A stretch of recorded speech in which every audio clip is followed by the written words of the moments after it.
My name is Maureen, but I go by the name Katha K on my socials. I studied food science and technology from Egerton University, but after finishing school, it was hard for me to get a job. So I moved out with my small earnings from my thrift shop. I'm a thrifter. I luckily got an internship. So March, COVID happened. So I was laid off in between the month of March. So I had to come back to my thrifting business. I usually sell mostly vintage clothes. So I got like suppliers for vintage clothes. So what they will do is call me when they have new bale with items that I like, that I sell on my shop. So job iliendelea poa, but in the month of March, if I'm not wrong, it's when our government decided to ban mitumba business. So mitumba business is the second-hand clothes business. At first, I didn't even realize it because the clothes were still there from the stores back in Gikomba. But after around 3 months is when I started noticing that there were no calls from my suppliers, there were no clothes, and if I got clothes, they were a bit expensive compared to before. This one day I came back from thrifting and I honestly couldn't get anything that sells on my shop. That night I was really frustrated. The following day I decided to make an IG post sharing my story about how I got into thrifting and how the ban has affected me and how Corona has also affected me. As I was making the post, I didn't realize so many of other thrifters could relate to my story. I just wanted it to be out there and to get to somebody who could do something, because honestly it was kind of depressing not knowing what to do next, because I had tried looking for jobs and nobody gave me a job and my internship had laid me off. So my business of thrifting was my only source of income. So to my surprise, 2 days after, the ban was lifted, thanks to everybody who shared the story. Surprisingly, it got so much engagement and people shared their stories, and it got to somebody who could do something and it was lifted. On a normal day, I wake up at 6 a.m, have my breakfast, a heavy one, and then I go to Gikomba. I prefer being there at 8 a.m. before. You want to be there when the bells are being opened, because that's when you will get the nice stuff that will sell more.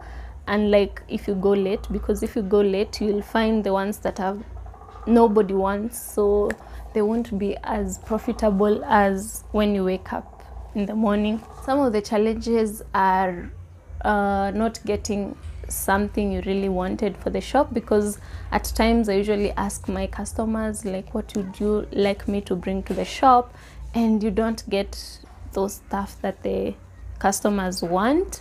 And mostly during this period of Corona and the clothes being banned, it was a bit hard for me to get clothes for my customers.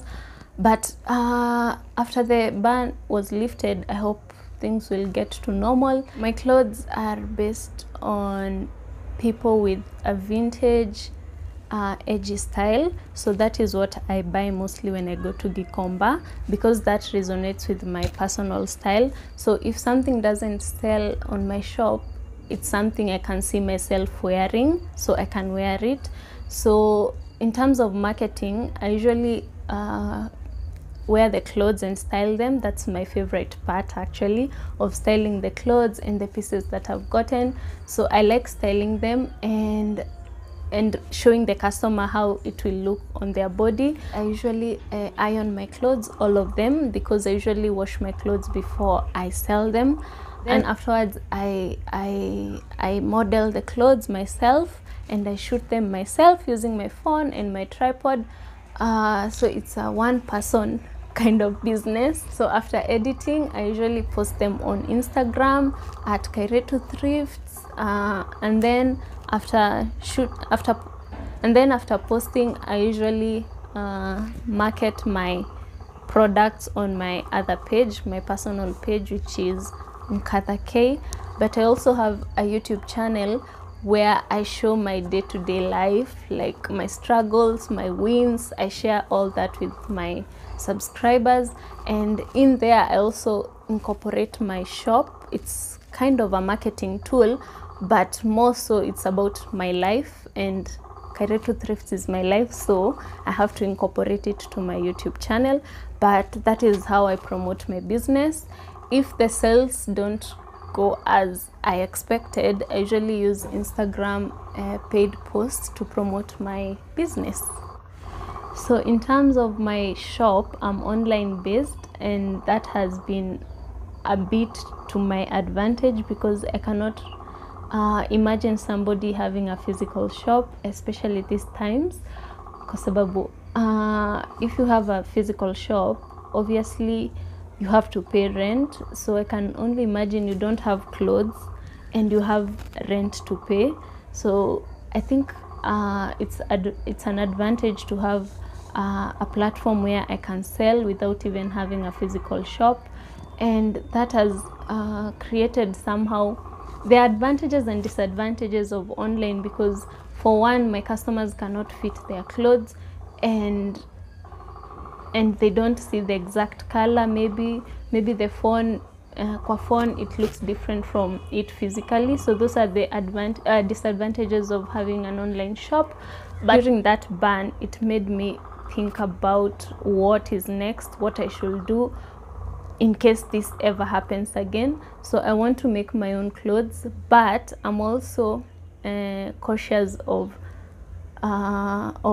sustainable fashion. So if I make my own clothes, I want to do them in terms of orders. If I get an order, I make the clothes. I will be selling them in terms of how many orders I get. So if you're a customer and you need this top that you saw me wear in the shop, I'll make it for you with your own measurements, like your own size, and yeah, I can sell it to you. I have learned you never know what the future holds, so just be you, just do what you love, especially if you are getting into campus. Don't be in a rush to do a course you don't want to. Take your time, figure out yourself what you want to do in life. Another thing I have learned is patience. Like, I started this thrifting business back in February, but I have been doing it ever since college, and it requires a lot of patience for it to grow. It's not like overnight you have 5K followers and your shop is sold out. You have to be patient with your customers and also build like a community for you to thrive through the online shop.